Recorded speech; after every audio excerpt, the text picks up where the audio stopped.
Bismillahirrahmanirrahim. Alhamdulillahi rabbil alamin. Wassalatu wassalamu ala asyrafil anbiya'i wal mursalin Sayyidina Muhammadin wa ala alihi wa sahbihi ajma'in. Rabbi syrah li sadri wa yassir li amri wahlul 'uqdatam min lisani yafqahu qawli. Rabbi zidna ilman nafi'a warzuqna fahman thaqiba. Allahumma anfa'na bima 'allamtana wa 'allimna alladhi yanfa'una. Subhanaka la ilma lana illa ma 'allamtana innaka antal alimul hakim. Wala hawla wala quwwata illa billahil aliyyil azim. Amma ba'du. Qala al-muallifu rahimahullahu ta'ala wa nafa'ana bihi wa bi barakati ulumihi fid dharain amin.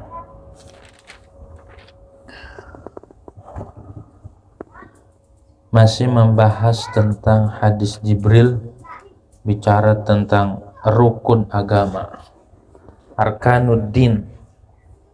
Rukun agama itu ada 3 di dalam hadis Jibril, yaitu pertama Islam, kedua iman, ketiga ihsan.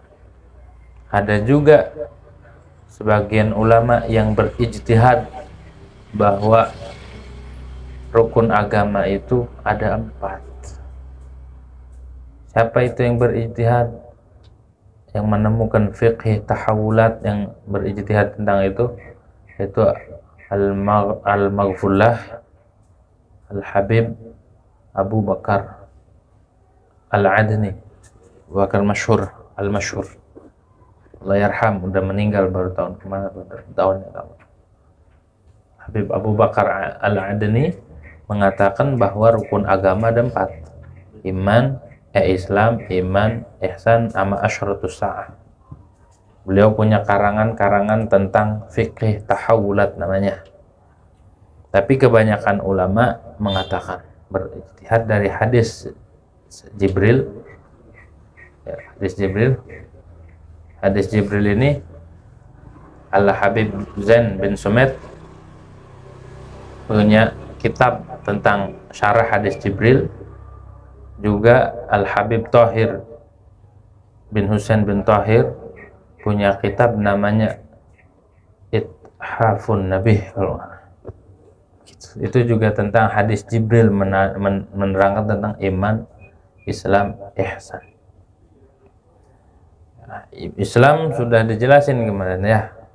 Akhbirni 'anil Islam, dijawab sama Rasulullah SAW, antasyhadu an la ilaha illallah, sampai. Iman juga sudah, rukun iman sudah dijelasin.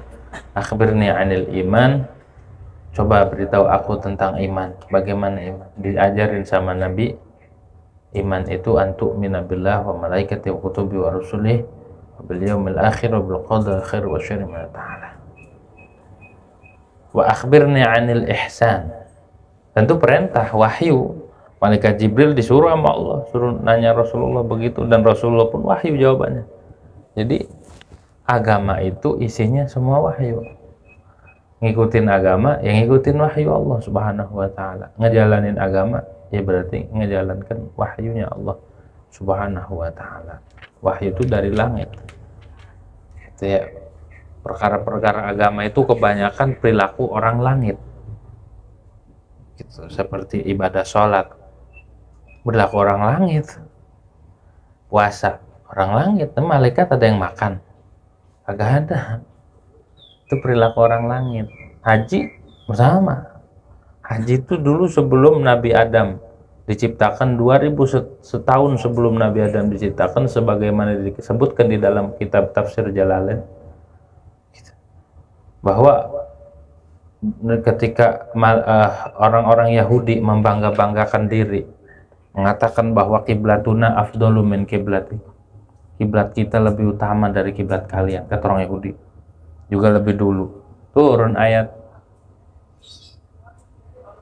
gitu. Inna awwala baitin wudi'a lin-nasi lalladzi bi Bakkata mubaraka wa huda lil alamin. Gitu ya. Fihi ayatun bayyinatun maqamu Ibrahim wa man dakhalahu kana amina walillahi 'alan nasi hajjul baiti man istata'a ilaihi sabila. Gitu. Inna awwala baitin, sesungguhnya pertama kali rumah, bangunan yang wudi'a linnas, yang Allah ciptakan, Allah letakkan buat manusia adalah lalladzi bi Bakkah, yang ada di kota Mekah. Tuh bangunan paling tua. Siapa yang ngebangun? Di dalam kitab Tafsirul Jalalain di situ disebut banahul malaikah, dibangun oleh malaikat. Jadi Allah perintahkan malaikat supaya ngebangun bangunan yang mirip dengan Baitul Ma'mur. Baitul Ma'mur yang pokoknya yang mirip persis seperti Baitul Ma'mur. Baitul Ma'mur itu seperti Ka'bah, tapi yang tawaf para malaikat. Nah, Allah perintahkan malaikat yang ada di bumi suruh bikin sama yang seperti Baitul Ma'mur. Bikin. Setelah dibikin 2000 tahun sebelum Nabi Adam diciptakan. Jadi lebih tuaan itu. Ya, saya. Jadi Baitullah itu tua. Bangunan paling tua di dunia itu Baitullah, Masjidil Haram. Akhirnya diciptakan tuh sama Allah Subhanahu wa taala. Malaikat diperintah suruh tawaf juga malaikat. Allah ciptakan Nabi Adam diturunkan dari surga di India, tepatnya di Sri Lanka, di bukit ada di situ telapak Nabi Adam di Sri Lanka, di bukit di Thailand. Siti Hawa diturunin di Jeddah, disuruh haji dari India, suruh tawaf. Gitu tuh ya. Nah itu kan perihal langit. Tawaf itu kelakuannya malaikat. Jadi sebenarnya agama ini, ritual-ritual agama kayak kita baca Quran tuh dari langit diturunkan.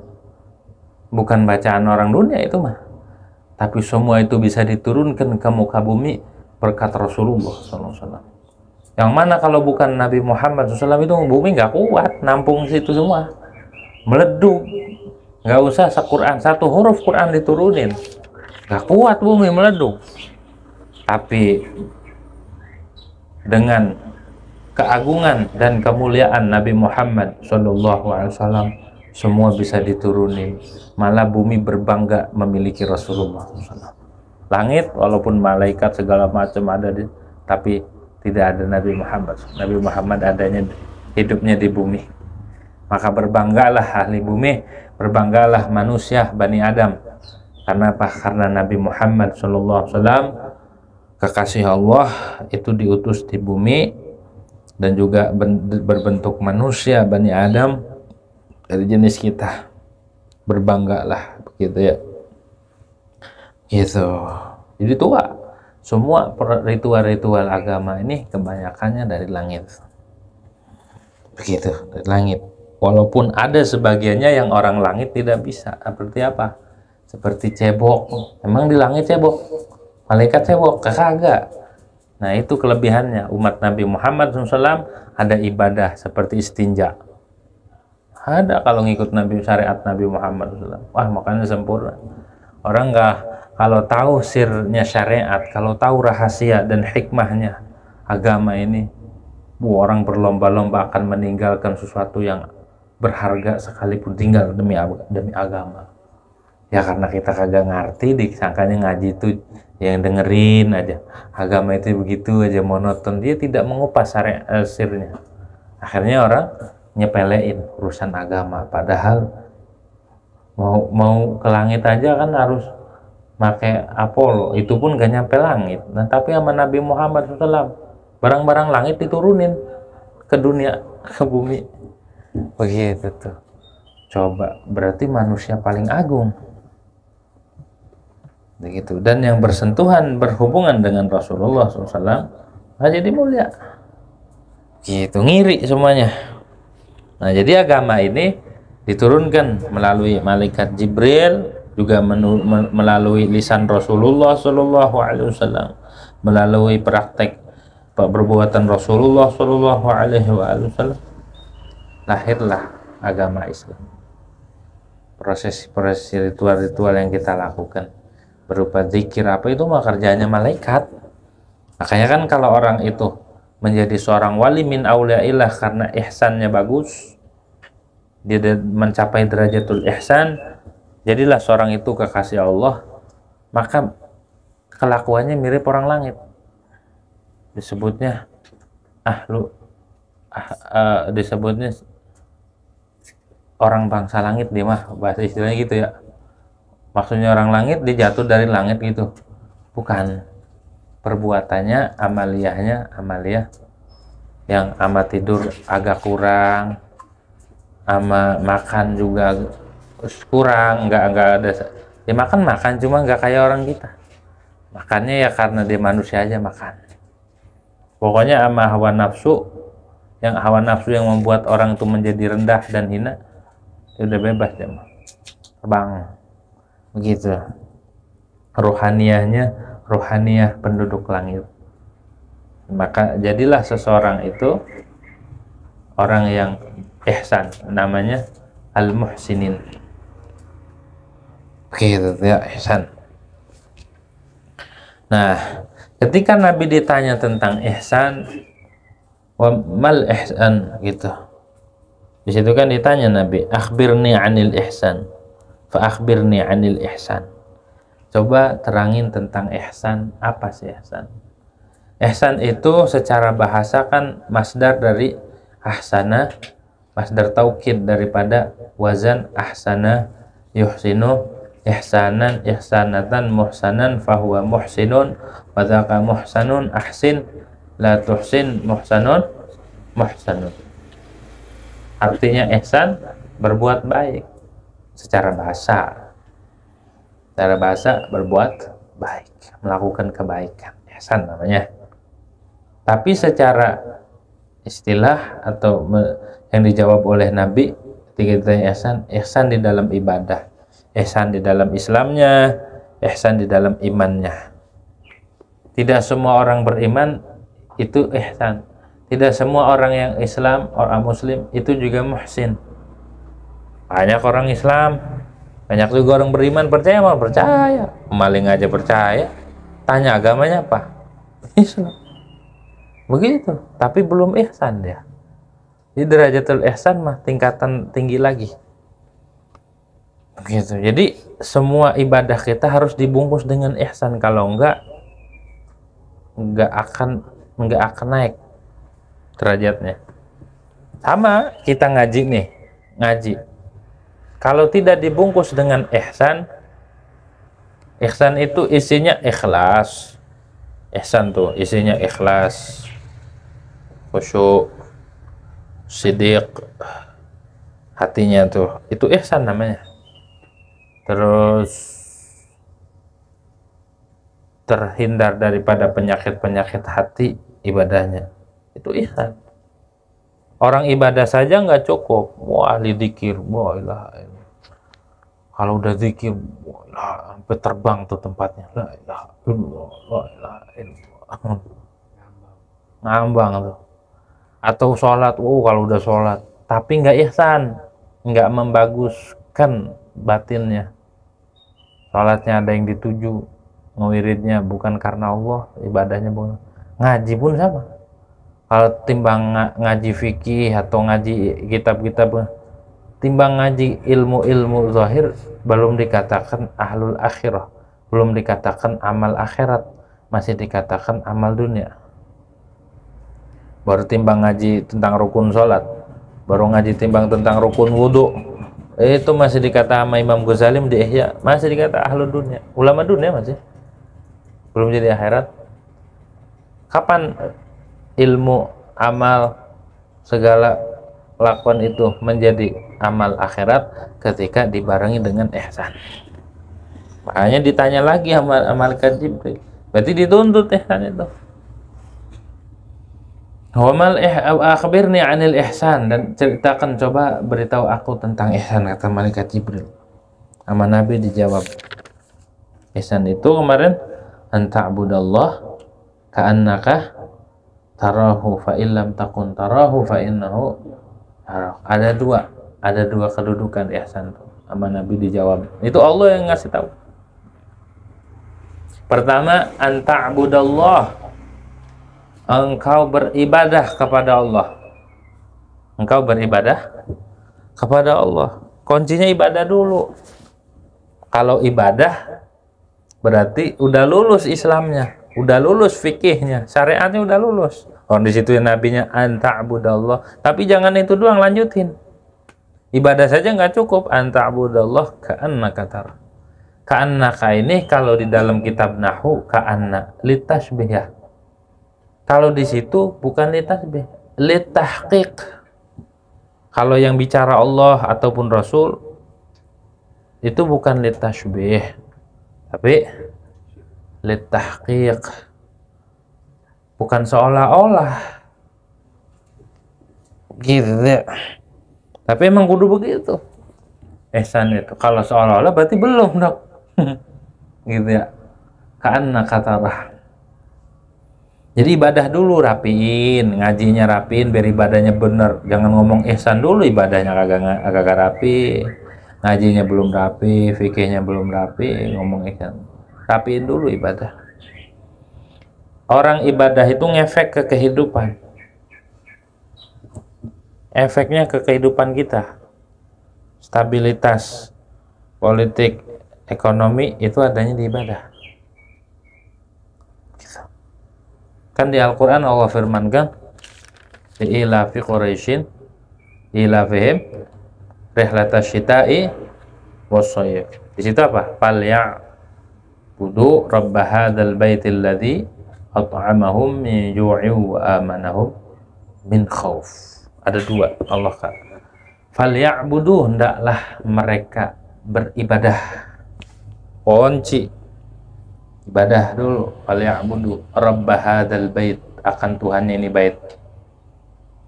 Alladzi at'amahum, yang memberi makan mereka dan menjamin mereka, membuat aman mereka dari rasa takut. At'amahum itu ekonominya terpenuhi, benar nggak? Jadi kalau pengen stabil, kalau pengen ekonomi terpenuhi, ibadahnya rapiin. Oh ini ibadahnya murad marit, ekonominya pengen. Kalau pengen rapih, di situ Allah nggak nyuruh kerjalah ntar kenyang, enggak. Jadi kalau ada ini kan lagi musim apa ini? Pileg apa pilpres? Pilpres ya, caleg gitu. Ketika datang biasa dah nawarin, ini tolong pilih gini, minta ini. Kalau ada yang datang jangan disuruh apa-apa, suruh aja benerin sholatnya, dandanin ibadahnya. Kalau pengen ngerapin ekonomi, ngerapin masyarakat, suruh sholat jamaah, suruh sholat yang bener, sholat ngajinya yang bener. Nggak perlu yang neko-neko, suruh sholat aja, suruh ibadah yang bener. Sholatnya yang khusyuk, sholatnya yang hudur, sholatnya yang benar. Kenapa? Nggak perlu, entar harus begini, entar begini, nggak perlu. Karena Allah udah jamin, kalau ibadahnya benar, maka ekonomi akan stabil. Kenapa negara atau satu daerah itu kagak benar? Karena pemimpinnya nggak memperhatikan konsep Al-Quran. Falyabudu rabb hadzal bait. Ibadah dulu. Ntar Allah kenyangin. Kalau udah dapat ridha Allah juga ntar Allah kasih kepuasan. Mau urusan apa? Alladzi at'amahum min ju'. Kalau orang ibadahnya rapi, nggak ada orang tuh kelaparan. Kalau orang sama Allahnya rapi, nggak ada orang kelaparan. Gitu. Nggak ada orang tuh ada rasa takut. Stabil pokoknya. Gitu ya. Nggak ada pertikaian, nggak ada konflik kalau ibadahnya rapi. Berarti kalau ada sesuatu baik di ekonomi ataupun keadaan yang nggak stabil, gara-gara apa? Ibadahnya. Ibadah itu penting makanya. Gitu ya. Ibadah tuh ada ibadah zahir, ada ibadah batin. Ibadah zahir ya sholat, kayak umumnya ibadah. Zahir itu mah masih. Ada ibadah batin. Ibadah batin itu di dalam sholat Allah perintahkan buat ikhlas dan hudur, khusyuk. Itu ibadah batin. Jadi sholat semata nggak ngejamin. Banyak orang sholat tapi pada hakikatnya dia lupa, pada hakikatnya dia lalai, yang dia baca kagak ngerti.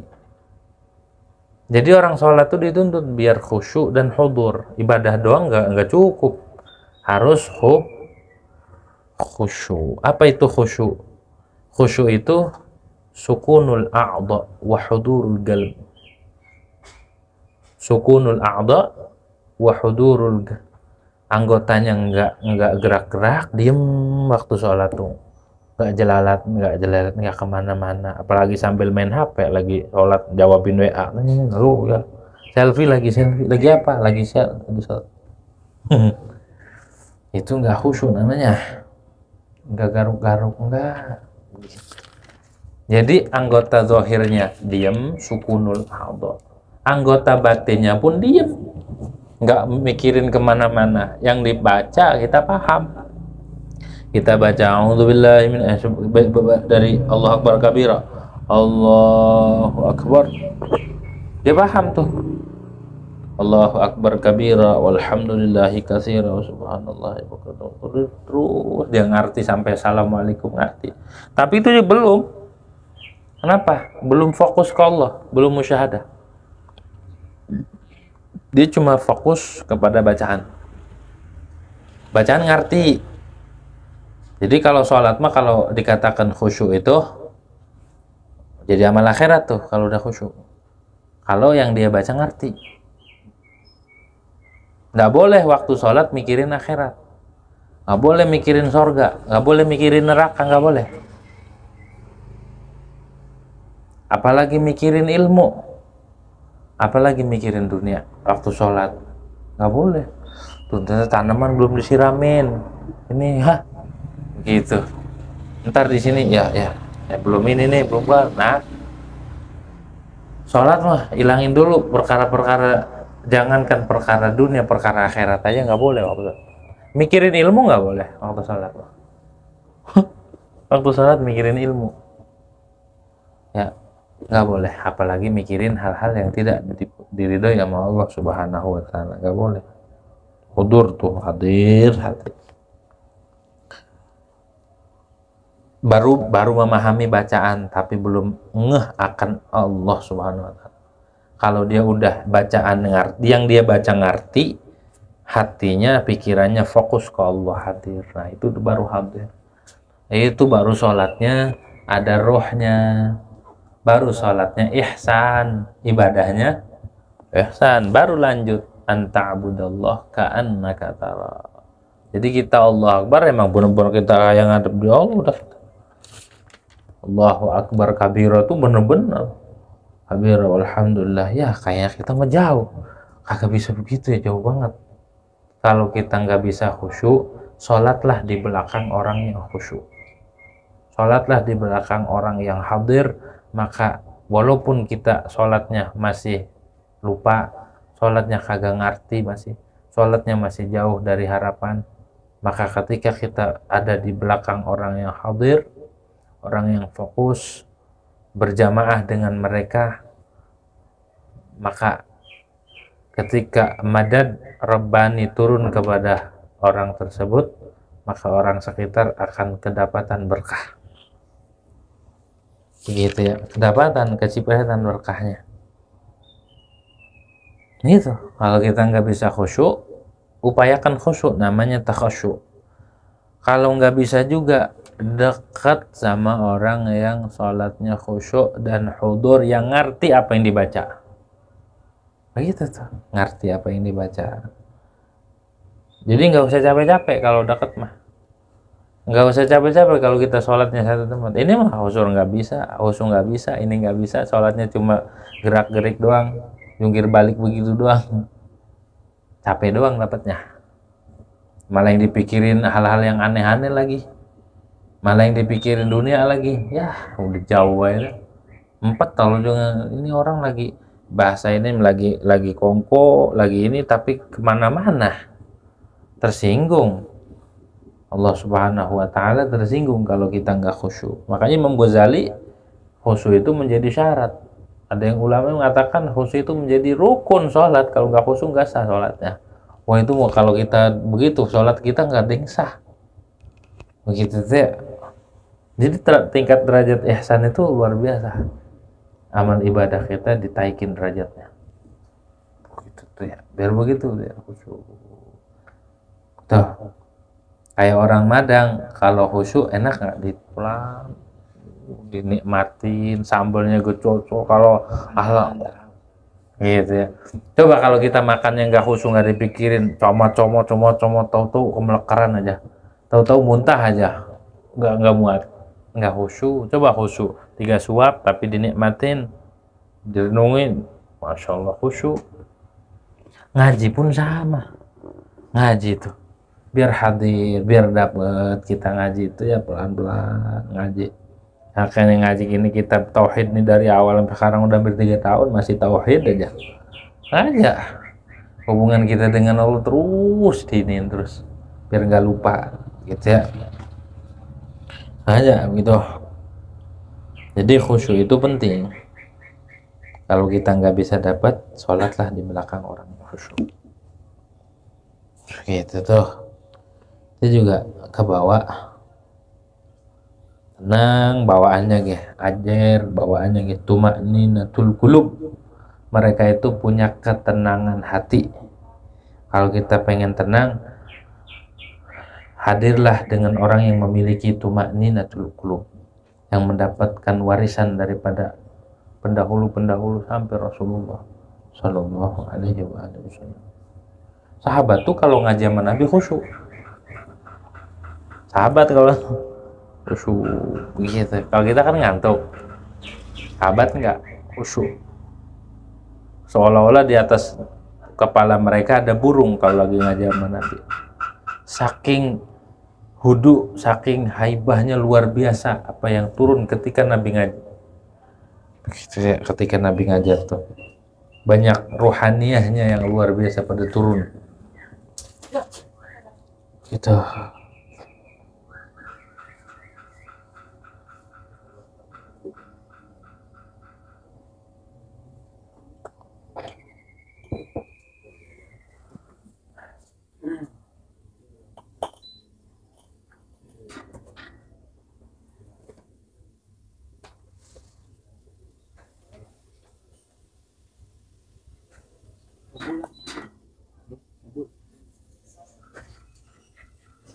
Gitu ya. Ada orang nggak ngerokok, dia ngumpul sama rokok, kena asapnya nggak? Kena. Gitu ya. Contoh sederhananya gitu. Nggak ngerokok, kalau nggak ngerokok dekat sama orang yang ngerokok, kena, ngehirup. Ada orang dia sama ibadah nggak ngerti, males dan segala macam, sama ilmu nggak ngerti, dekat,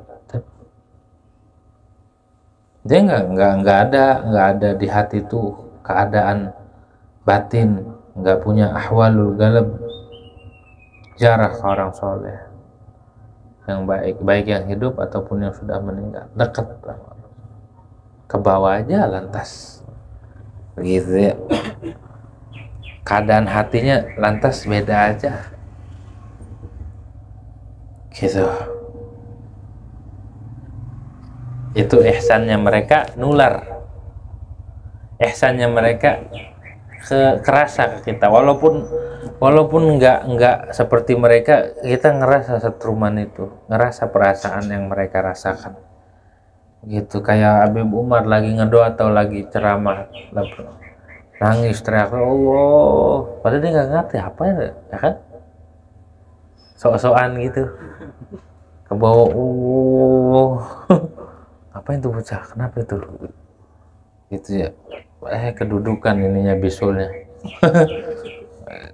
Allah. Nah itu perasaan batin para aulia ngefek kita.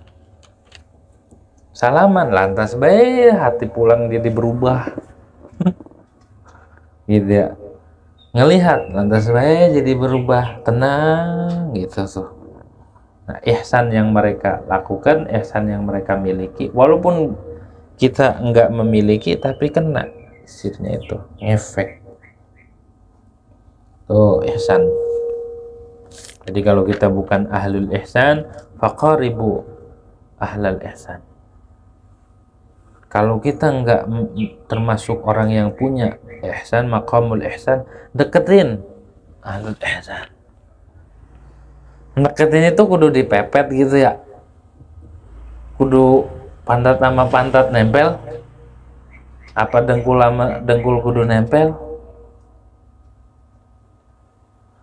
Deket itu ada kalanya dengan ta'zim. Ta'zim itu juga hubungan tuh, ta'aluk namanya. Ta'zim banget. Ta'zim tuh menghormati, mengagungkan. Ada kalanya dengan mahabbah, cinta. Itu ngefans doang, orang ngefans cinta, modalnya cinta, itu juga bisa ada hubungan hati. Ada kalanya yang ketiga dengan ilmu. Ta'aluk tuh ya. Ya, ta'zim, mahabbah dan ilmu. Ngadain hubungan dengan orang-orang kayak gitu, kayak murid-muridnya Habib Omar dan orang-orang soleh pada ngaji langsung, itu berarti ngadakan hubungan dengan Habib Umar dengan ilmu. Ada yang dengan mahabbah, kayak kita kan mengaji langsung kagak kan, modal cinta doang, tapi dapat. Timbang kagak, cinta kagak gedeg iya. Oh ya, naudzubillah itu mah. Yang ketiga ta'zim, hormat, naruh hormat sama Allah. Kalau nggak bisa tiga-tiganya ta'zim, mau ta'zim gimana? Habib Umar jauh, mau ngaji ya jauh, modal cinta. Ya kalau cinta kan model kita mencintanya nggak tulus. Iya kalau lagi di sini, kayak orang soleh kan, dan dananya juga rapi. Kalau Habib Umar udah pulang, berubah lagi, jadi ulerman gitu ya, bukan Ultraman. Satu kuncinya, Fatihahin orang soleh. Itu juga salah satu menjalin hubungan rohani, gitu ya. Kalau kita sering Fatihahin orang-orang soleh, maka mereka juga akan perhatian sama kita. Kita sering Fatihain hadaratin Fatihah la hadrati fulan la ruhi la, maka mereka juga akan nyambung perhatikan kita. Begitu caranya tuh, begitu tuh. Cukup kirim Fatihah al-Fatihah la ruhi, misalkan al-Imam al-Habib Habib Abdullah bin Haddad Fatihah. Ratib itu juga ada Fatihah buat mereka ya. Nah itu tuh menghubungkan dengan orang-orang soleh yang memiliki maqamul ihsan, yang ibadahnya anta abudallah ka'annaka tara. Dia ibadahnya seolah-olah melihat Allah. Namanya maqamul musyahadah. Ingat Allah dia. Ingat gitu ya.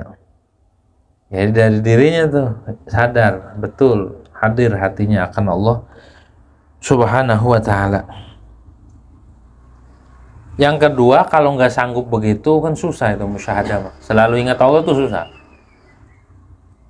Kalau selalu ingat Allah itu nggak gampang. Kalau nggak bisa begitu, nggak bisa tuh karena nggak kuat. Karena kagak kuat. Lama-lama orang kalau tidak dipilih sama Allah atau bukan manusia pilihan ataupun bukan memiliki kesiapan hati, isti'dad namanya, isti'dadul qalb, maka bisa mati orang. Kalau nggak ada kesiapan, nggak ada yang sanggup stabil kecuali orang-orang tertentu, para nabi yang musyahadah terus terus para aulia ar-rasikhin terus itu musyahadah terus, bukan di dalam sholat doang ingat Allahnya, hadir akan di luar sholat pun mereka hadir akan Allah Subhanahu wa ta'ala, musyahadah. Begitu tuh mereka menghidup. Jadi setiap detik ibadah mereka. Kalau kita kan ibadahnya terbatas, sholat doang, puasa juga sehari doang, ya kan? Ada yang puasanya cuma sejam doang puasa, tahu-tahu diundang apaan ini, batalin puasanya gitu. Ada yang sholat, ada yang zikir. Kalau ahlillah, mereka mah setiap detik ibadah. Makanya jarang yang kuat. Jadi ruhnya dicas terus. Kalau bukan magomnya meledung, kayak baterai dicas penuh meledung.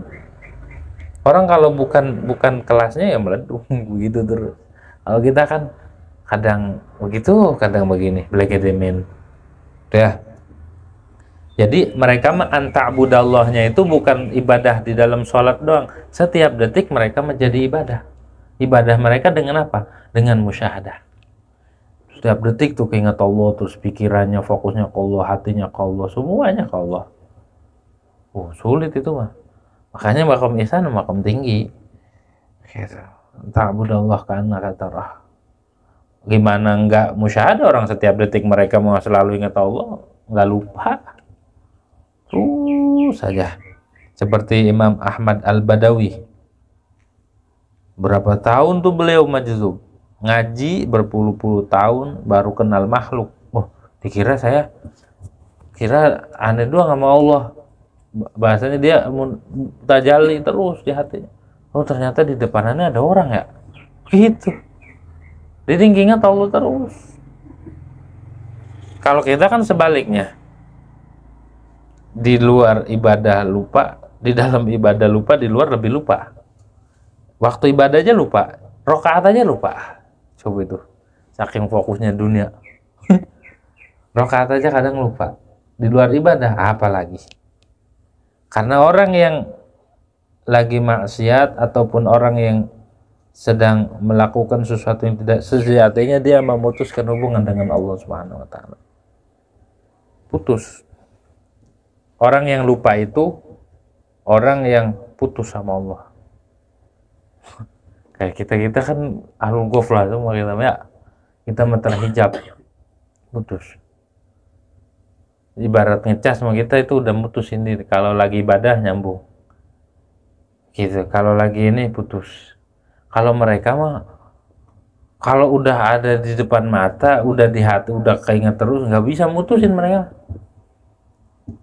Mereka mah nggak bisa. Ibadah mereka sepanjang terus sampai mati aja ibadah mereka mah. Beda kan? Tidurnya ibadah. Tuh, makanya ada bakalah 2 rakaatnya orang alim lebih utama daripada 2 rakaatnya daripada ribuan rakaat. 100 rakaatnya orang-orang bodoh. Ahli ibadah tapi nggak tahu ilmu. Dan 2 rakaat ahlu zuhud, orang yang zuhud lebih utama daripada 1000 rakaatnya orang yang alim nggak zuhud. Makanya para aulia ibadahnya kelihatannya dikit, bukan dikit. Mereka mas setiap detiknya ibadah mulu. Makanya kan ada peribahasa nafasnya faqil muqaddam itu, sambusan nafasnya ta'dilu ibadatas tsaqalain. Nafasnya faqil muqaddam, hembusan nafasnya doang, satu nafas itu membandingi ibadah makhluk jin dan manusia salam jagat. Nafasnya doang, gimana ibadahnya? Kok bisa? Begitu tuh, karena setiap detik ingat Allah terus, nggak lupa akan Allah. Lupa aja dosa gede. Bagi mereka mah lupa sekejap aja dosa gede. Lah kalau kita kan lupa mulu. Hah? Lupa mulu kita, bukan lupa kali, emang orang ingat sama sekali. Kalau lupa kan agak-agak inget ya kan? Saya lupa di mana ya? Nah, kalau kita jangan bilang lupa, kita mah ya belagi demen dah, nggak inget kita mah sama Allah sama sekali. Ya, udah kita nggak inget, udah kita nggak nggak ngadain hubungan dengan mereka yang selalu ngeh dengan Allah Subhanahu Wa Taala. Oh jauh. Ngadain hubungan dengan mereka ya. Ihsan tuh, bicara ihsan. Jadi kalau kita nggak ingat Allah, lepas tuh, lagi Allah lepas kita ya, begitu tuh.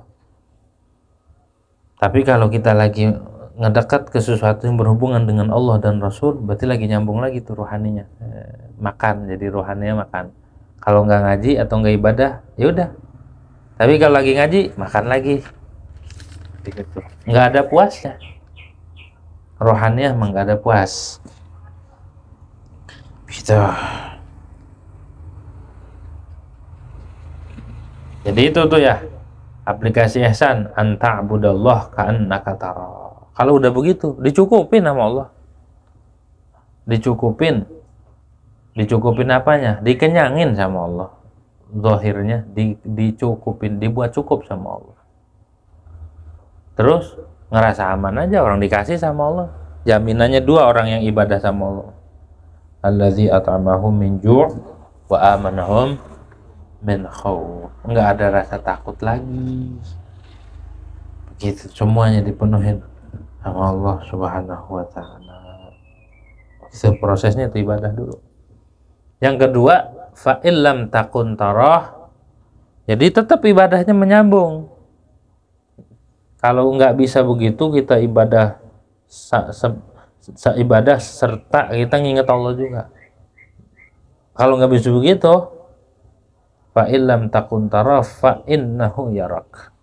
Jangan dibuang sisi ini. Sisi apa? Bahwa Allah itu memperhatikan kau. Yakini di hati Allah itu memperhatikan. Ini namanya maqamul muraqabah. Maqamul muraqabah. Kalau tadi musyahadah.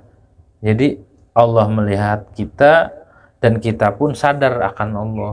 Kalau ini kalau nggak bisa begitu terus, minimal kita ngerasa diperhatikan sama Allah. Baru ihsan. Begitu tuh. Fa illam takun tara fa innahu yarak. Yakin nih Allah itu ngelihat ente, Allah itu perhatikan ente. Muraqabah, dawamul muraqabah. Muraqabah terus. Jadi tingkatannya sebenarnya dibalik. Fa innahu yarak dulu, baru anta'budallah ka'annaka tarah. Lu kan lebih tinggian musyahadah, lebih tinggian maqamul musyahadah. Musyahadah setiap detik ingat Allah, dianya ingat Allah. Kalau Allah mah udah pasti ngeliat kita, tapi diri kita belum tentu selalu kita sadar akan Allah. Begitu. Fa innahu yarak di awal juga ada. Anta'budallah ka'annaka tarah, karena apa? Karena Allah. Fa innahu yarak. Ada yang bilang fa innahu yaraknya fa innahu yaraknya jadi ta'lil gitu. Allah ngelihat ente di mana aja. Ya. Ada yang bilang ya jawab dari yang kedua, fa illam takun tara fa innahu yarak. Kalau nggak bisa tektok, kita tidak bisa memasang di hati bahwa Allah melihat kita dan kita ingat Allah, minimal kita ingat bahwa Allah perhatikan kita. Walaupun kitanya nggak bisa terus-menerus begitu, minimal kita yakin Allah itu melihat kita. Kalau orang udah ibadahnya begitu, imannya begitu, dia punya iman, ada rasa itu. Dia punya Islam, ada rasa itu. Waktu sholat, ada rasa diperhatikan sama Allah. Waktu puasa, ada rasa diperhatikan. Waktu ibadah, ada rasa dia udah nggak mau neko-neko. Kalau orang udah merasa diperhatikan sama Allah, kalau udah merasa diperhatikan sama yang istimewa, nggak yang lain ketutup. Kalau kita masih memperhatikan yang lain, wah berarti kita masih gak tutup. Kayak ada orang ibadahnya bukan karena Allah, ria dengan ilmu, pokoknya ilmu atau amal ataupun suara, suaranya begitu ya, sampai merem-merem, agak merem sampai pas melek nggak ada orang, misalkan minum ya, ditinggal. Ketika orang itu ibadahnya bukan karena Allah, nggak ikhlas, di situ dia menipu, manipulatif, lebih jahat daripada penjahat. Emang apa? Wah kalau penjahat menjelas, nggarong ya jelas, begal jelas jahat, korupsi ya jelas jahat itu mah. Tapi orang ibadah bukan karena Allah, penjahat, nipu, berkedok ibadah, berkedok orang soleh, tapi makanya kata Sayyidina Umar, man qala ana alim huwa jahil. Siapa orang yang mengatakan dia aku alim, itu jahil. Kalau orang udah ngerasa pinter, udah nggak mau ngaji lagi, itu orang bodoh. Gitu tuh, itu orang bodoh. Kalau bilang udahlah, udah tahu ngaji apa saya, tapi namu udah hatam 100 kali itu, ngajak pindah doang ngaji. Mau ngaji 100 kali kayak mau berapa kali mau ngaji aja. gitu ya. Man qala ana alim huwa jahil, wa man qala ana salih huwa talih. Siapa orang yang mengatakan merasa dirinya saleh, maka sebenarnya itu orang taleh. Gua kan udah bagus, udah ya, insya Allah saya bisa gini. Orang yang merasa dirinya soleh sebenarnya dia orang toleh, orang jahat.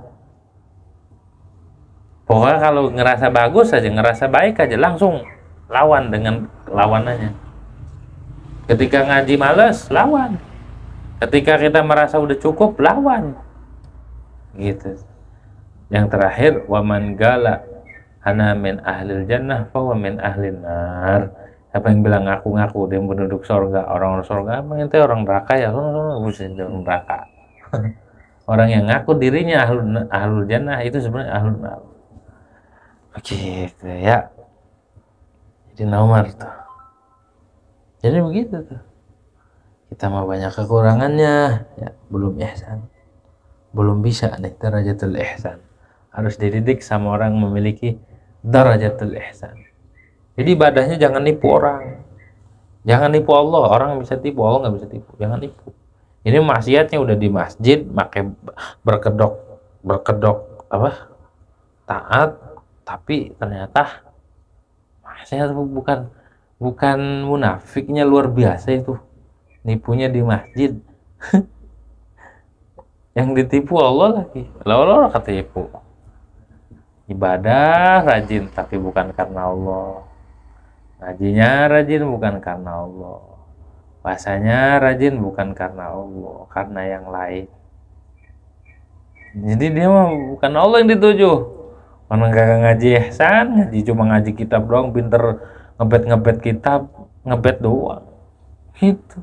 Pinter baca doang. Pinter ini doang, pinter pidato, apalagi akhir zaman, pinter ceramah doang, pinter ngomong. Tapi untuk ihsan dia nggak ada. Ya, untuk sampai begitu nyelamatin ibadah nggak ada. Itu nipu, begitu penipu. Insya Allah nggak ketipu. Jadi kita berkedok ibadah, maksiatnya pakai taat. Maksiatnya dibungkus, ditutup pakai taat, kan luar biasa ini. Oh, Allah nggak ketipu. Itu ihsan. Jadi ihsan itu berlaku buat iman, berlaku juga buat Islam. Sholat kita biar ihsan, zakat kita biar ihsan, biar nggak dikata pemurah. Haji juga sama, puasa juga sama, mau perang sama, mau ngajar pun sama, ngamalin ilmu sama. Orang kalau ngajinya biar dikata alim, biar dikata ustad, biar jadi ini jadi itu belum ihsan. Ngaji rajin biar jadi ustad. Terus kalau mau jadi apa? Ustad nggak usah repot jadi ustad itu. Syaratnya berat. Panggil ustad itu berat. Harus ngaji kitab ini, harus ngaji kitab nahwunya kudu nguasain, sorofnya kudu nguasain, ilmu ma'aninya kudu nguasain, ilmu bayan kudu nguasain, ilmu bade' kudu nguasain, arud kudu nguasain, terus ilmu tentang usul fikih kudu nguasain, fikih nguasain, tafsir nguasain, terus usul tafsir kudu nguasain, terus ilmu wadha kudu nguasain, ilmu istiqaq kudu nguasain, minimal ngaji Jamul Jawami atau enggak mukhtasarnya Lubul Usul, baru bergerak ustaz. Ini membulu ngaji apa? Ngaji ke khatam. Jauh begitu tuh ustaz itu ngeri. Jangan sampai kita perampok label ustaz. Halal aja label halal, kalau nggak halal dikata halal dosa nggak? Dosa. Ini bukan ustaz panggil ustaz, dosa. Mau nyandang minta maaf ke ustaz seluruh dunia. Minta maafnya. Berat. Kalau orang yang ngerti itu mau gak panggil ustaz, nggak mau saya. Gitu maunya apa? Gitu ya. Usahanya lebih tinggi lagi. Gitu ya. Ya Ustaz, al Ustaz. Hah?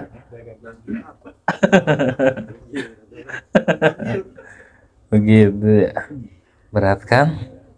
Ustadz mah bukan tampilan, bukan gaya bicara.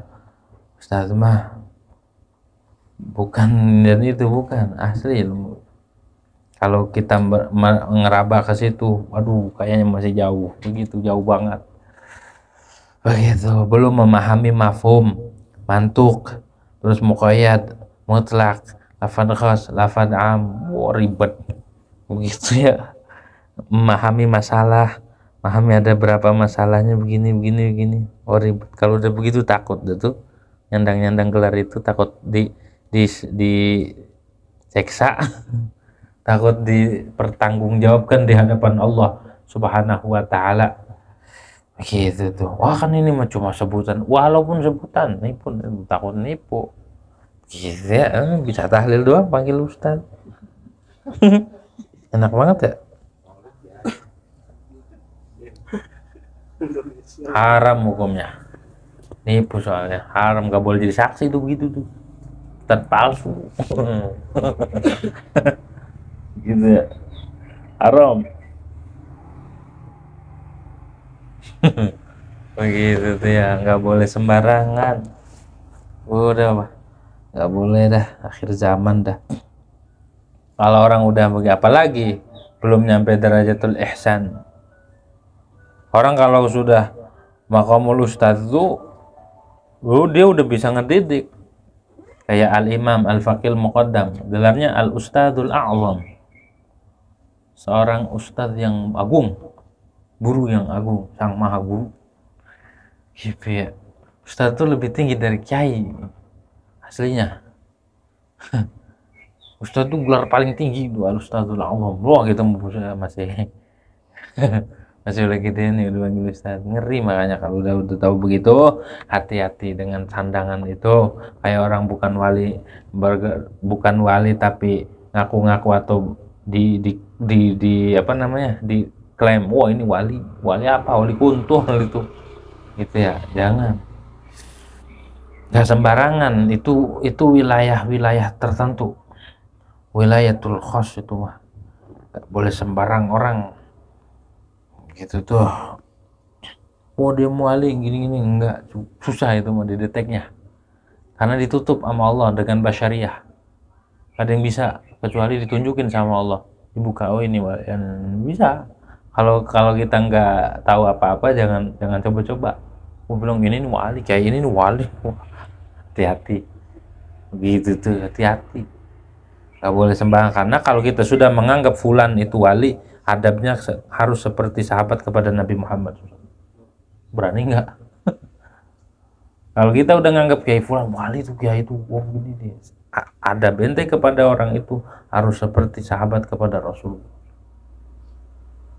Begitu. Kita nganggap wali doang, gitu ya. Kayak orang waktu nggak tahu ini pohon mahal, biasa aja kan, injak-injak malah diludahin, wah gitu. Ini tanaman biasa. Pas sudah tahu tanaman mahal diapain? Dirawat begitu. Ada kucing dekat aja, jangan sini, gitu tuh begitu, paham begitu tuh. Jadi kalau gitu udah harus hati-hati. Nanti sedikit intikodnya melenceng, bahaya. Sedikit aja di hati kita, begini sih ya, udah kena bala. Gitu. Makanya kalau belum tahu tentang ke situ, atau sudah tahu, hati-hati. Karena udah dikasih tahu, kayak orang dulunya dikatain itu tukang bakso apa, pas sudah tahu intel kan hati-hati kita. Hati-hati, ntar kita ditangkap lagi. Gitu ya. Tuh hati-hati. Dulu mah biasa, waktu sebelum tahu dia tentara atau nanya, nawar, kadang-kadang main cagur-caguran ya kan? Ya. Lah dia mah tukang cilok sih gitu ya. Pas sudah tahu dia tentara, berani nggak nyagurin? Nggak berani, takut didor gitu ya. Takut dia punya anak buah. Nah begitu juga, kita jangan gampang menghukumi orang ini wali. Wah ini wali pokoknya ini wali. Hati-hati. Begitu, itu bukan derajat sembarangan. Kalau sudah kita menghukumi begitu, maka kita harus beradab. Zahir dan batin. Harus punya adabnya zahiran wa batinan. Di antara adab batinnya nggak boleh berintikad jelek. Intikad jelek walat. Jadi dia salah sendiri gitu ya. Udah tahu gardu, ente main colok-colok baik gitu ya. Kalau udah tahu ini kekasih Allah, hati-hati. Oke, so. Bukan dengan adab zahir, kadang zahir biasa tapi batin. Ada batin sedikit aja. Ada sesuatu yang negatif maka kewalat. Gitu tuh. Lebih serem karena wilayah-wilayah khas itu. Wilayah-wilayah tertentu masuk derajatul ihsan. Nah, itu udah ihsan tuh ya. Jadi kita ibadah jangan karena ini, jangan karena itu, jangan udah. Dijelaskan oleh Syekh Nawawi di situ.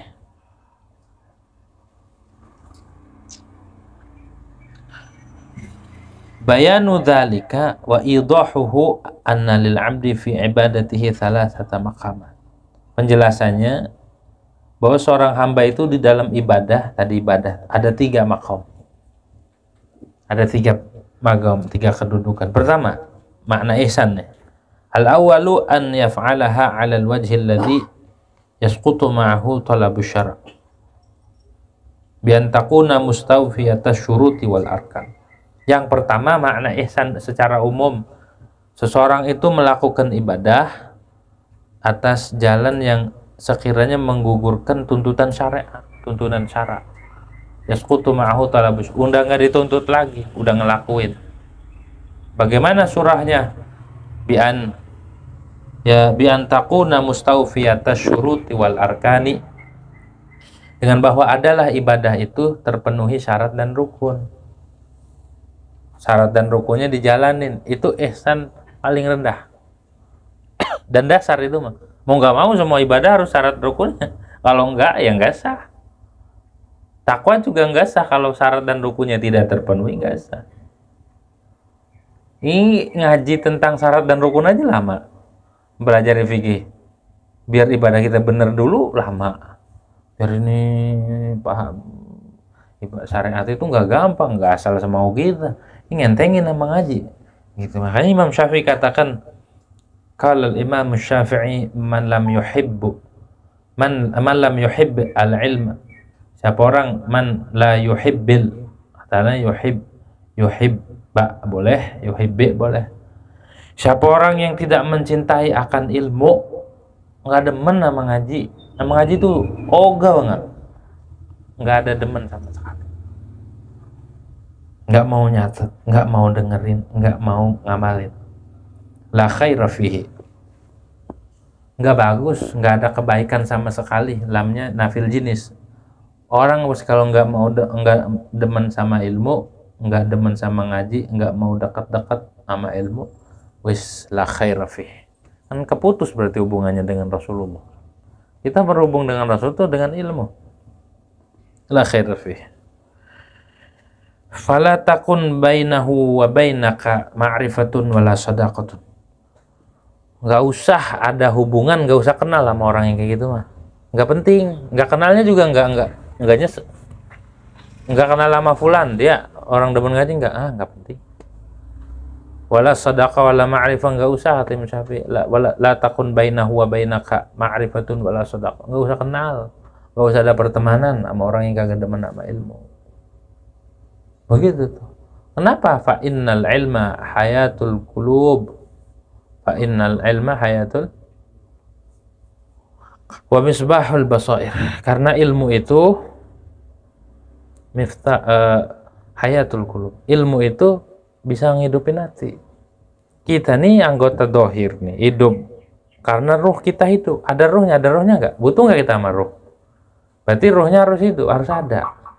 Ruh juga butuh konsumsi, ruh juga butuh asupan, ruh juga butuh makanan. Makanan ruh itu ibadahnya ngaji dan ibadah. Kalau ruhnya nggak di ini, kata sebagian ulama, kalau kita nggak ngaji 3 hari aja mati hati kita. Kayak orang gak makan 3 hari, umumnya orang nggak makan mati. Ruh sama, kalau nggak makan mati. Orang kagak ngaji seminggu, nggak ngaji sebulan, Pernah 2 bulan, 3 bulan, setahun keterusan mati udah. Nggak ada yang nyiramin, nggak ada yang nasehatin, hidup selagu-lagunya udah. Maka Imam Syafi'i orang kalau nggak demen ilmu udah sabahlal itu.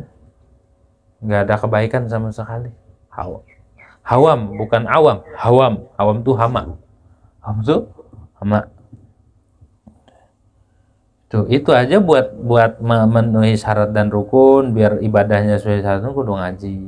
Udah sedap istiqomah, udah bisa, udah sah. Naik lagi derajat kedua. Derajat kedua makna ihsan asani an yaf'alaha kadzalik. 2, ibadah kayak tadi sah, syarat dan rukun terpenuhi. Wa qad istaghraqa fi bahril mukasyafati hatta ka'annahu yarallaha ta'ala. Wahada maqamuhu sallallahu alaihi wasallam. Kalau yang kedua ibadah tapi tenggelam di dalam lautan mukasyafah, musyahadah, mukasyafah, ingat Allah, hadir akan kebesaran Allah, seolah-olah dia di hadapan Allah Subhanahu wa taala. Ibadahnya udah begitu tuh, udah ada rasa begitu. Kita udah punya belum begitu? Belum. Kalau belum, terus ngajinya jangan berhenti. Ini mah belum nyampe, boro-boro nyampe situ. Ibadahnya syarat dan rukunnya belum kelar, ngajinya udah belentang-belentong, ntar ngaji, ntar enggak, ntar ngaji, ntar enggak. Mesti kayak orang iya banyak gitu hidupnya. Itu kayak hidup udah dunia punya dia, udah selagu-lagunya. Gitu. Ntar ngaji, ntar enggak, ntar ngaji, ntar enggak. Gitu. Ntar gimana kalau ntar masuk neraka, ntar masuk surga? Gimana itu, repot kan? Gitu, repot. Jadi ia ibadah sah, ibadahnya sesuai syarat dan rukun, dan dia tenggelam di lautan mukasyafah, hadir akan Allah seperti ikan di lautan, kanan kiri atas udah hadir akan kebesaran Allah Subhanahu wa taala. Udah nggak ada ruang yang kosong, semuanya keisi penuh hatinya dengan kebesaran Allah Subhanahu wa taala. Yang lain gak ingat. Nabi begitu tiap hari, Nabi mah tiap hari begitu. Kalau bukan manusia pilihan, nggak kuat. Tapi begitu tiap hari. Selain Allah, nggak ingat. Gitu, selain Allah nggak ingat. Hanya Allah semata. Makanya Nabi mau walaupun bicaranya dengan sahabat, tapi hatinya nggak pernah putus dari Allah. Hingga orang yang berjumpa dengan Nabi, walaupun sekejap jadi wali langsung. Karena nggak pernah keputus. Semuanya Nabi itu kulliyatuhu, zahir batinnya semuanya muntawiyatun ilm, terfokuskan ke Allah semua, nggak pernah putus. Jadi makanya yang ketemu Nabi langsung aja jadi orang soleh, jadi ngelihat doang lah, karena nabinya nggak pernah keputus daripada Allah Subhanahu, walaupun tidur. Itu makamnya Nabi. Maka jadi waktu ibadahnya karena hu yarullah ta'ala, wa hadza maqamuhu sallallahu. Dan ini makamnya Nabi Muhammad SAW, kama qala, sebagaimana Nabi bersabda, wa ju'ilat qurratu aini fis shalah, dan dijadikan ketenanganku, kesejukanku, kegembiraanku di dalam sholat. Orang kalau udah ketika sholat ngerasa gembira, ngerasa nyaman, ngerasa tenang, tuh dia kecipretan dikit doh, dikit sifatnya Nabi Muhammad. Kalau belum ngerasain itu belum. Tapi kalau udah sholatnya udah ngerasa lezat, udah ngerasa nikmat, udah ngerasa tenang di dalam, bukan di luar. Kalau di luar kadang-kadang itu istihla bil ibadah mazmum. Tapi kalau dia farah fil ibadah dituntut. Dan itu kudunya begitu. Orang mukmin tuh dulu gitu. Gembira, senang. Dari wudu dia udah gembira, lagi wudu tuh udah gembira banget. Dalam sholat lebih gembira lagi. Kalau kita kan pengennya udah-udahan baik, taraweh 20 aja masih nawar, imamnya lama banget, cepet apa bacanya, itu dibisikin, besok bacanya cepet, akhirnya dicepetin sama imam. Bismillahirrahmanirrahim, amin, yasin, Allahu akbar, tendang langsung, pakai yasin, dikira yasin semua, yasin doang. Kita kan ibadahnya kayak apa ya, kayak main-main. Kayak main-main kita mah begitu tuh. Gimana mau mendapatkan qurratu aini fi shalah, sama sholat aja kagak nyaman gitu. habis sholat langsung aja langsung cabut, nggak ada rasa nyaman sama sholatnya gitu. Bagaimana mau mendapatkan sir nubuah, sirul wahyu kalau dia nggak ngerasa nyaman di dalam sholat gitu tuh. Tenang, orang sholat tenang. Nah, makanya sholatlah di belakang orang-orang kayak gitu tuh. Sholat di belakang orang kayak gitu, cari. Makanya beda kalau sholat di belakang Habib Umar bin Habib itu rasanya beda. Itu ya, Allahu Akbar. Walaupun begitu doang, beda aja, tarik aja betot. Gitu. Yang ketiga, makna ihsan itu an yaf'alaha kadzalik wa qad ghalaba 'alaihi anna Allah Ta'ala yushahidu wa hadha huwa al-maqamul muraqabah. Yang ketiga, hatinya penuh bahwa Allah Ta'ala itu menyaksikan dia. Hatinya tuh, ruang hatinya penuh perasaan dia bahwa Allah itu sedang memperhatikan. Seperti Imam Abul Abbas Al-Mursi. Imam Abul Abbas Al-Mursi ketika disuruh sama gurunya Imam Abul Hasan Asyadzili. Imam Abul Hasan Asyadzili sejaman dengan Imam Ibnu Daqiq Al-Aid, zaman juga dengan Izzuddin Ibnu Abdissalam, Sultanul Ulama di zaman itu. Bicara tentang ilmu. Imam Abul Hasan bicaranya tentang ilmu makrifat, ilmu hakikat. Langsung dipanggil sama Izzuddin. Ya semua ta'ala kita ngomong sama ini orang laki-laki, dia ngomong dengan ilmu yang tidak ada di kitab. Ilmunya langsung ini mah dari Allah Subhanahu wa taala. Begitu tuh. Orang kalau sudah terbiasa dengan ihsan, maka yantik kalamuhu bil hikmah. Yantik lisanuhu bil hikmah. Bicaranya hikmah. Bicaranya sesuatu yang menunjukkan kepada Allah. Bicaranya sesuatu yang membuat hati sejuk. Gitu. Coba Gus Dur, apa ngomongnya Gus Dur yang terkenalnya? Tuh. Gus Dur itu bahasa gitu aja kok repot, nggak sembarangan itu maknanya. Gus Dur itu ketika ngomong gitu aja kok repot, itu makna semua yang terjadi di alam semesta udah ketetapan Allah, gitu aja kok repot. Ngapain nanti repot-repot? Begitu. Jadi udah dia makomnya tinggi. Keyakinan terhadap qada-qadarnya tinggi, sehingga ketika apapun yang terjadi dia mensikapi dengan lemah lembut. Itu aja, karena kita kagak ngerti jadinya ngeritik. Orangnya kalau makomnya seperti Gus Dur, nggak ada yang repot. Ketika Gus Dur di demo dari Jawa Timur mau datang mau ngebelain Gus Dur, pasukan berani matinya Gus Dur mau datang, sama Gus Dur nggak dikasih. Ada apa sih jabatan presiden tuh nggak ada apa-apanya gitu ya, nggak ada apa-apanya. Tinggal tuh coba pertikaian segitu dahsyatnya dirapiin dengan sekejap. Tuh orang ahli lama mandang gitu aja kok repot gitu ya. Itu kalamnya para wali, itu mah kalamnya ahli lah, nggak pernah menganggap sesuatu itu berat, enggak, gampang nyelesainya para ulama gitu tuh. Yang ketiga tuh ya, jadi maqamul muraqabah. Nah, Abul Hasan Asyadzili ini merintah para murid-muridnya, diantaranya Abul Abbas Al-Mursi, gurunya Imam Ibnu Athaillah As-Sakandari. Pas diperintah suruh motong ayam di tempat yang tidak dilihat oleh siapapun. Besok kasihanah. Udah tahu Abul Hasan Asyadzili tahu bahwa Abul Abbas Al-Mursi yang bakal jadi khalifah. Pas sudah itu ada yang motong di belakang ini, ada yang motong, semuanya gak salah, nurutin perintah guru. Ini guru ini sudah, dan ini guru nggak salah, orang disuruh ya kan. Tapi Abul Abbas Al-Mursi menangkap pelajaran namanya talwih, menangkap isyarat dari makna Imam Abul Hasan Asyadzili ketika nyuruh, udah suruh di tempat yang tidak dilihat oleh siapapun. Di situ kan kalau orang tuh cerdas, dia memahami ada mafhumnya ini, ada mustasnayat nih, dan itu hanya bisa ditangkap oleh orang-orang yang cerdas, orang-orang yang akalnya luar biasa.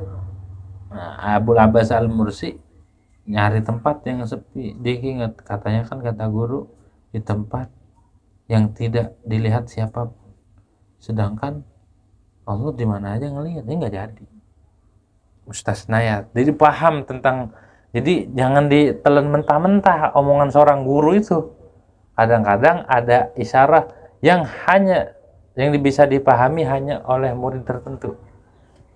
Gitu ya. Kayak ada orang, ini tanam singkong atau ambil singkong, tanam.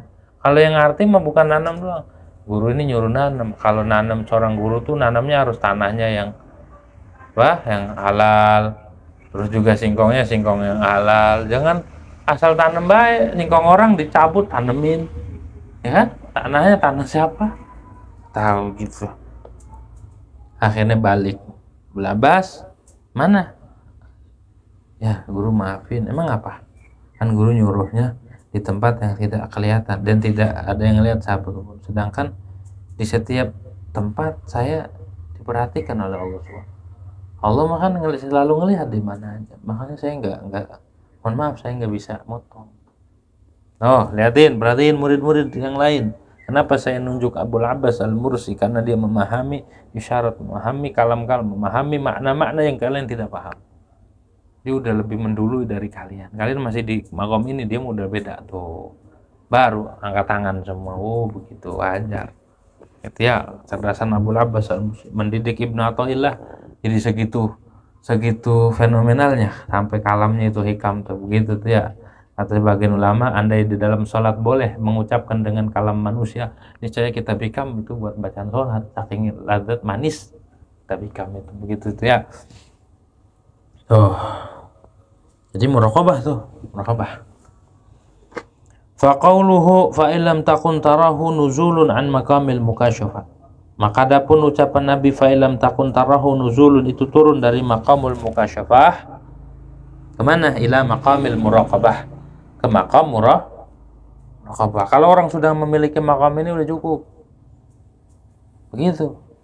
Kalau enggak, tanamkan sami' basir, ya sami' ya basir, tanamkan sifat sama' dan basar di dalam hati. Siapapun tanamin, Allah itu maha melihat, Allah maha mendengar, udah. Nggak perlu diawas, nggak perlu diketatin, nggak perlu, udah cukup itu aja. Nah, begitu. Kalau udah dua sifat ini udah nempel ke dalam seorang murid, udah nggak selamat kemana aja, nggak gimana. Gitu ya. Apalagi kalau sudah punya makom ini nih, makom mukasyafah dan makom muraq. Ay illam ta'budhu wa anta min ahli ru'yah, fa'budhu wa anta bihaitsu ta'taqidu annahu yarak.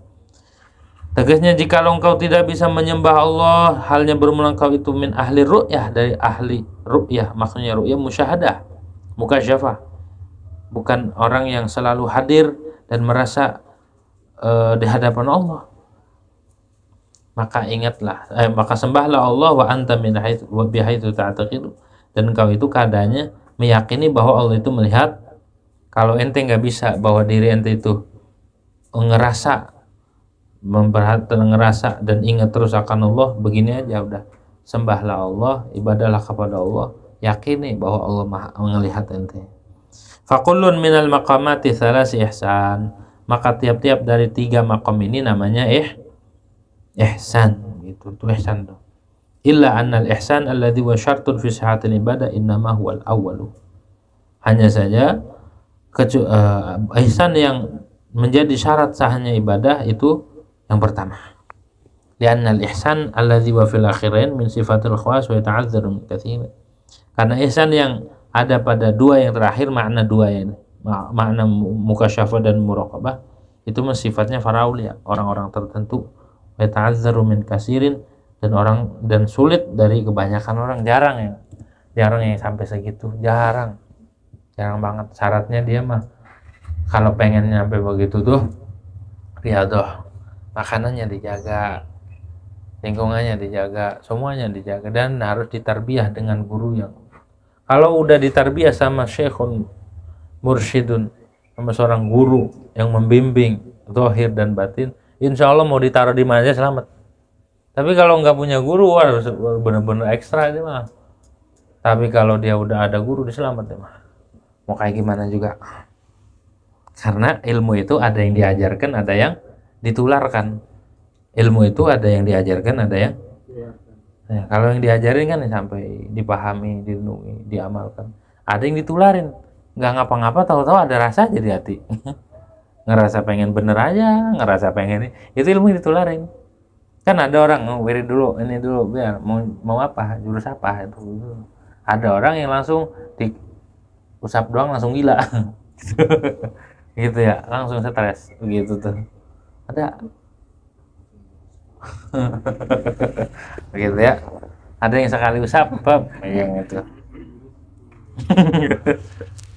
Begitu, itu namanya ilmu yang ditularkan. Kalau ditularin mah yang bisa kayak gitu dia yang udah ahlinya, bener nggak? Kalau yang belum ahlinya mah susah nularinya gimana gitu, karena ilmu yang kayak gitu mah ditransfer ya, ilmu kayak gitu tuh. Nah, makanya susah itu mau didapatnya, syaratnya lama. Qauluhu fa akhbirni 'anis sa'ah wallahu a'lam bishawab. Al-Fatihah. A'udzu billahi minasyaitonir rajim.